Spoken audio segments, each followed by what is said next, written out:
Amen. Okay, let's do this. Sorry. Dios le bendiga, hermanos y hermanas. Gracias por estar con nosotros, conectándonos aquí por medio de la red social. Mi nombre es Reverendo Freddy Kamal y le doy gracias a Dios, la honra y la gloria a Él, porque estamos todos reunidos, estamos aquí aprendiendo, buscando más de la palabra de Dios. Amén. Antes de comenzar, queremos meternos en una oración y vamos a estar orando todos juntos, aquellos que me están acompañando, así vamos a orar en ese momento. Gracias, Padre Santo, por este día, gracias por tu fidelidad, por tu amor, tu compasión y tu perdón. En este momento, Padre, vamos a iniciar, Padre Santo, este estudio, Señor Jesús, de tu palabra. Ayúdanos, Señor Jesús, a buscar más y más de ti, Señor Jesús. Ayúdanos, Padre Santo, a aprender, Padre, de tu palabra, Señor. Y sé que hay muchas cosas que podemos aprender, Señor, y aún más, Señor Jesucristo, que podemos poner en ejemplo para nuestra vida. Esperamos, Señor, que este día sea grande, Señor, para terminar este día, Señor Jesús. Que sea tu Espíritu Santo que nos hable y que nos guíe en todo lo que vamos a estar haciendo. Toda la honra y la gloria es para ti. En el nombre de Jesús te lo pedimos. Amén. Amén. Vamos a meternos en este mini estudio. El título se llama Grandeza en el servicio o sirviendo a otros, para más entenderlo así. Estaré yo hablando leyendo, el libro de Marcos capítulo 10, de versículo 43 a 45. Marcos capítulo 10, versículo 43 a 45. Estaré yo leyendo de la versión Reina Valera del 1960. Dice así: pero no será así entre vosotros, sino que el que quiera hacerse grande entre vosotros será vuestro servidor. Y el que de vosotros quiere ser el primero, será siervo de todos. Porque el Hijo del Hombre no vino para ser servido, sino para servir y para dar su vida en rescato por muchos. Ok, vamos a meternos en lo que la palabra de Dios dice acá, más profundo, pero primeramente vamos a empezar con una descripción. Por ejemplo, la palabra griega usada aquí es doulos, que significa siervo, esclavo u hombre servil. Un esclavo, aquel que se entrega a la voluntad ajena al servicio de Cristo, dedicado a otros sin tener en cuenta los propios intereses. ¿Entiendes la idea? En esencia, significa que renunciamos a nuestros derechos como personas, como Jesús hizo con su derecho como Dios, y entregamos nuestra vida por la voluntad del Padre. En otras palabras, estamos sujetos al pueblo según la voluntad de Dios. Entonces, ¿qué significa ser un líder en el reino de Dios? Y vamos a meternos un poco más sobre eso y también la historia detrás de por qué leímos estos versículos. ¿Qué significa ser un líder en el reino de Dios? Significa una vida de servicio. Voy a repetir una vez más. ¿Qué significa ser un líder en el reino de Dios? Eso significa que una vida de servicio. Una vida de poner tus propios deseos o intereses en último lugar, para que con el ejemplo muestras lo que significa ser un líder humilde y manso. Aunque tienes el poder de ejercer la autoridad, la pones en las manos de Dios como lo hizo Jesús. ¿Ok? Incluso cuando fue confrontado y desafiado por un liderazgo orgulloso, Jesús permaneció en silencio ante sus acusadores. ¿Ok? Ahora, vamos a meternos un poco más profundo sobre esto porque es algo bien interesante. Y quiero leer una vez más. Marcos capítulo 10, de versículo 43 a 45. Dice así. Pero no será así entre vosotros, sino que el que quiera hacerse grande entre vosotros será vuestro servidor. Y el que de vosotros quiere ser el primero será siervo de todos, porque el Hijo del Hombre no viene para ser servido, sino para servir y para dar su vida en rescate por muchos. Ok, vamos a meternos un poquito más profundo sobre este tema. Primero, Jesús está entrenando a estos discípulos. Cuando empieza a leer el contexto de la Biblia, del comienzo de Marcos a llegar al punto de capítulo 10, vemos que hay muchos líderes que se empiezan a demostrar quién son.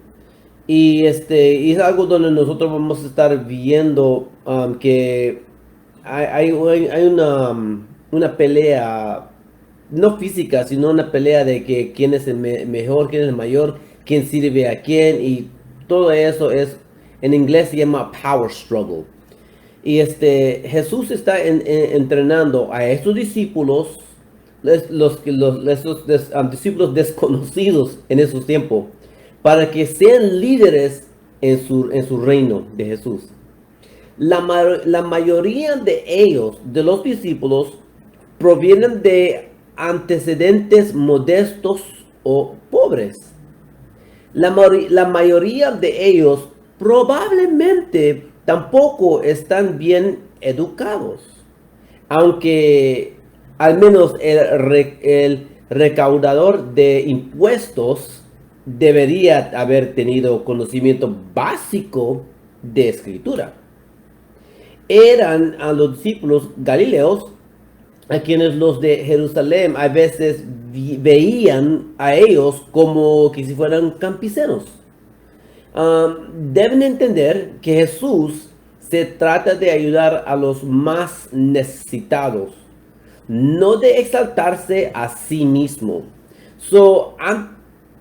En este capítulo estamos viendo que Jesús le está entrenando, pero eso no fue la primera vez, sino que hubo varias enseñanzas antes del capítulo 10 que Jesús estuvo demostrando y enseñando a los discípulos cómo ser humilde, cómo ser un servidor, cómo estar ahí no esperando que les sirvan a ellos, que sean puestos en el primer lugar enfrente de toda la audiencia, que reciban reconocimiento. Es lo que Jesús no estaba tratando de enseñarles a no aceptar, a no esperar que esto suceda, sino que ellos tenían que aprender a ser siervos también. Ok. Pero por pronto, los discípulos, esperando lugares de honor en el reino de Jesús, comienzan a parecerse a los otros tipos de líderes en el lugar de Jesús. Intentan proteger, por ejemplo, y es algo bien peligroso porque los discípulos estuvieron agarrando malas mañas.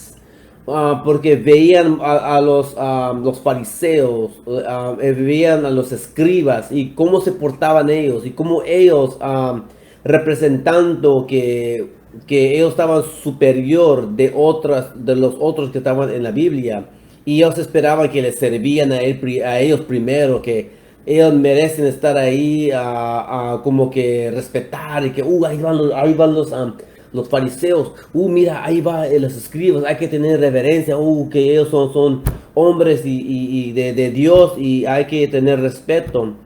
Y los discípulos veían eso.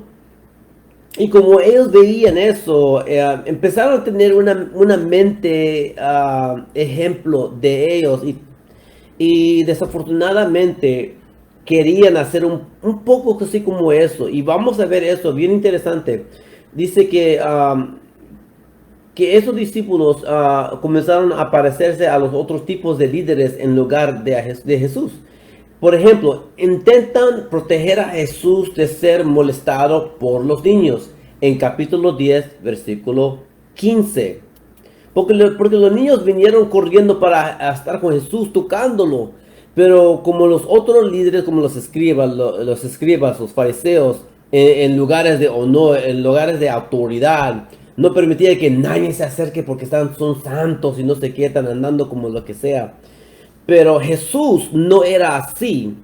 Siendo hijo de Dios, Él permitió que los niños se acercan, aún tocar al maestro. Pero los discípulos, recibiendo mala costumbre viendo a los fariseos, viendo a los escribas, ellos se pusieron como a guardar, decir, no, no toques a Jesús, déjalo en paz. Pero Jesús, viendo eso ejemplo, le dijo, no, no, no, deja a los niños que vengan, deja que vengan los niños, porque de tal es el reino de Dios. Deja que los niños se acerquen a Él. Y los discípulos como que se sorprendieron. ¿Será que se puede hacer esto? Pues claro que sí. Jesús les estaba demostrando a ser humildes. A poder dejarles que se acerquen a Jesús, a tocarlo. No una persona como de autoridad, sino una persona que puede tener una relación y decir, mira, sí, claro, puedes tocar. Claro, sí, puedes hablar conmigo. No hay problema. Y luego otros seguidores quieren protegerlos. Por ejemplo, en capítulo 10, versículo 48, cuando estaba un ciego, también dijeron, no, no, no toques al maestro, no, no, no destorbes al maestro. Otra vez los discípulos trataban de proteger a Jesús como que si fueran guardias, que no, aquí tenemos al Rey de Reyes, que nadie le va a tocar. Así no era Jesús. Y otra vez Jesús tuvo que demostrarles a ellos que, ¿sabes qué? Así no debe ser como líder. Siendo un líder, un discípulo de mí, no debe ser así. Tienes que ser humilde. Tienes que ser un servidor. Después de que los discípulos trataron de mantener alejando a los niños, Jesús tenía que repetir una lección que ya les había dado a sus discípulos acerca de recibir los niños. Capítulo 9, si usted quiere verlo, versículos 36 y 37. También capítulo 10, versículo 14 a 15.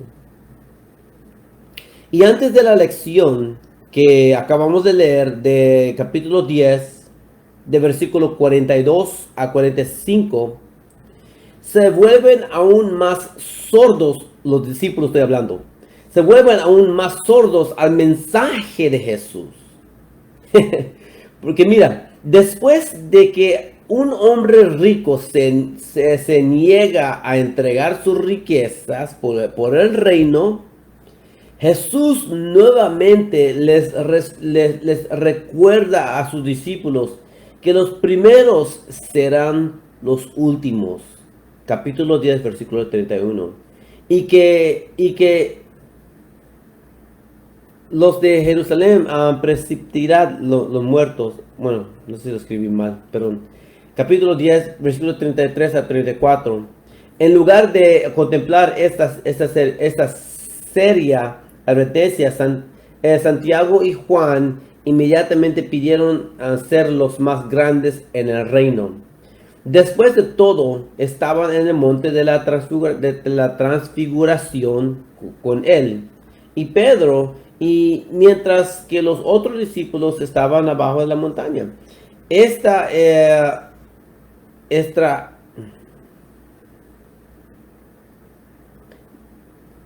en fuerza a los otros días, se sentían mal. Santiago y Juan se estaban adelantando a ellos en la fila. Los discípulos ya habían estado debatiendo entre ellos quién era el más grande. Y Jesús ya había respondido que el más grande sería como un niño, como le dije, capítulo 10, versículo 33 a 35. Su mensaje, sin embargo, obviamente aún no se ha asimilado. Jesús se vuelve específico, especialmente en capítulo 10, versículo 45. Um, Esencialmente agrega otra predicción de la pasión que les lleva de regreso a la tema que presidió a la búsqueda de la grandeza. Jesús, el Señor mismo, debe morir porque ni siquiera el Hijo del Hombre vino para ser servido, sino para servir y para dar su vida en rescate por muchos. Todo el Evangelio de Marcos muestra a Jesús sirviendo un servicio que culmina en la larga narrativa de la pasión de Marcos, el rescate. A menudo significado el precio que se usaba para comprar a alguien de la esclavitud. Jesús por su propia vida se ofreció a sí mismo como esclavo para liberarnos de la esclavitud. No podríamos haber salvado nuestras propias vidas, por la eternidad. Pero Jesús lo hace. Jesús pregunta qué puede dar una persona a cambio de su alma. Aquí Jesús dice que da su propia vida en lugar de muchos. Da su vida a cambio de nosotros. Lo que me gusta más de esta porción de la palabra de Dios es que está tratando de enseñar a los discípulos a cómo debe andar uno en tiempos de servicio, andar humildes, cómo aprender a no ser una persona que tiene autoridad y que merece todo lo que uno tiene, no, sino que Jesús dio su ejemplo más grande. En versículo 45 de capítulo 10 de Marcos dice eso claro, porque el Hijo del Hombre no vino para ser servido, sino para servir. Y es cierto eso. Él vino, él no se sentó a comer con los fariseos, con los escribas, junto a la mesa, lo que sea, ahí comiendo con ellos, sino que Jesús fue, andó con los pobres, andó con los que estaban enfermos. Él sirvió y sanó, tocó, comió con ellos, andaba con ellos, platicaba con ellos.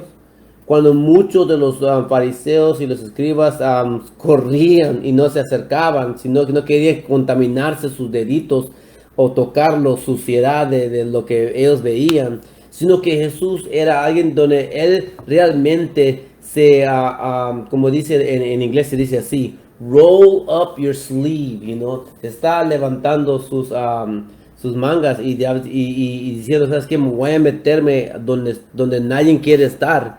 Yo me voy a acercarme a aquellos que están enfermos y les voy a tocar y voy a sanar sus heridas. Voy a comer con aquellos que son rechazados, los huérfanos, los niños, los que están solos, los que no tienen familia. Jesús se acercó con todos ellos.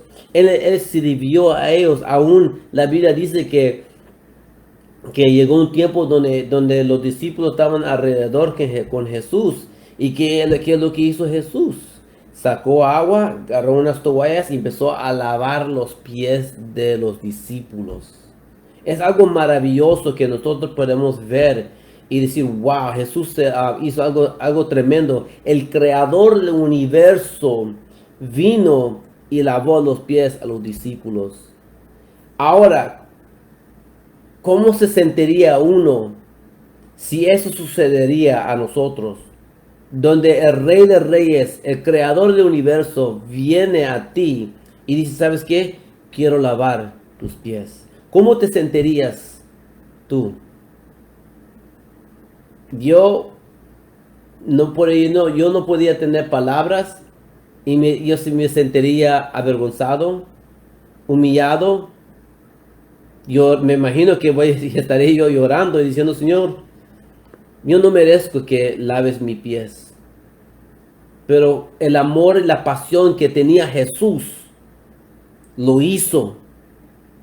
Y yo creo que en el libro de del libro de Marcos es algo interesante porque como fue dirigido a la audiencia que estaba de los romanos, a muchos veían eso. Digo, pues, ¿cómo es posible que un hombre que tiene autoridad pueda hacer eso? Jesús tenía una pasión tremenda para buscar a aquel que estaba perdido y demostrar un amor que no lo veían con los fariseos. Un amor que no tenían los escribas. Un amor de pasión, de servir a aquellos. No sentándose en un lugar diciendo, ¿sabes qué? Que ustedes que vengan, que me sirvan a mí. No, que me laven de mi pie, a mi pie primero. ¿Sabes qué? Dame lo mejor, lo mejor. Sino que no, Jesús no hizo eso. Jesús vino a servir. Y Jesús estaba enseñando a los discípulos a hacer lo mismo, a ser servidores. A no esperar que vengan a servirles a ellos, sino que ellos sirvan a otros. Estuvo un gran entrenamiento por los 3 años que Jesús tuvo con ellos. Ellos estuvieron aprendiendo del maestro. Y Jesús hacía lo milagro. Jesús hacía lo mejor. Y una vez más, para estar aquí trayendo en conclusión todo lo que hemos hablado acá. En Marcos capítulo 10, versículo 43 a 45, una vez más, dice así: pero no será así entre vosotros, Jesús hablando a sus discípulos, sino el que quiere hacerse grande entre vosotros será vuestro servidor. Y el que de vosotros quiere ser primero, será siervo de todos. Porque el Hijo del Hombre no vino para ser servido, sino para servir, y para dar su vida en rescate por muchos. Jesús pagó un precio tremendo. Él vino, y no solamente vino a servir, sino que Él dio su propia vida. Un amor profundo. Vino y dio su vida para rescatar a tu vida y a mi vida. A darnos una segunda oportunidad, a darnos el perdón que nosotros no lo merecemos, pero por la pasión de Jesús y el amor que tiene para ti y para mí, Él dio su vida y con su sangre no cubrió nuestro pecado, no como en el Antiguo Testamento. Porque el sacrificio de los animales, de la sangre que estaba derramado por diferentes clases de pecados que hubo en esos tiempos, y diferentes clases de sacrificios que hubo en esos tiempos, la sangre de los animales solamente cubría el pecado, nunca borraba el pecado. Pero cuando Jesús vino y dio su vida, la sangre de Jesús que fue derramado en la cruz de Calvario, esa sangre no cubrió nuestros pecados, sino que borró todos nuestros pecados. Y ahora somos hechos nuevos, nueva criatura, un nuevo comienzo en Cristo Jesús. Él vino a servir y Él vino a salvar lo que se había sido perdido. Este día es el día de salvación. Ese día es el día que aprendemos a servir los unos a los otros. Porque hay muchos que estamos en necesidad. Y nosotros que podemos aprender de Jesús es ser siervos también. Y servir a aquellos que podemos demostrarles a ellos pasión, amor, paciencia, benignidad. Demostrando que tenemos compasión para ellos. Y sirviendo sin esperar algo en regreso. Espero que este mensaje, que esta mini enseñanza les ayudará a ustedes a seguir adelante y que podamos animarnos el uno al otro y que podamos seguir siendo fuertes, no solamente cristianos, sino que también podemos ayudarnos los unos a los otros en cualquier necesidad que hay. Gracias por su atención, gracias por escuchar en esta precioso noche. Y que Dios bendiga a cada uno de ustedes y mis hermanos, mis hermanas, mis amigos. A todos ustedes les amo en el amor de Cristo. Y gracias por sus amistades. Gracias por conectarse con nosotros. Y esperamos verle pronto, especialmente en la iglesia. Si pueden llegar en el domingo, que lleguen. Porque a veces es duro abrazar a alguien por medio de la red social. Porque no veo a nadie y I can't touch you, no puedo tocarte. Yo sé que estamos en medio de COVID, pero yo sé que te puede dar un codazo. Gracias por su atención, gracias por todo y espero que nos vemos pronto y que Dios le bendiga a cada uno de ustedes. Gracias por todo, Dios le bendiga y que pasen buenas noches. Dios le bendiga.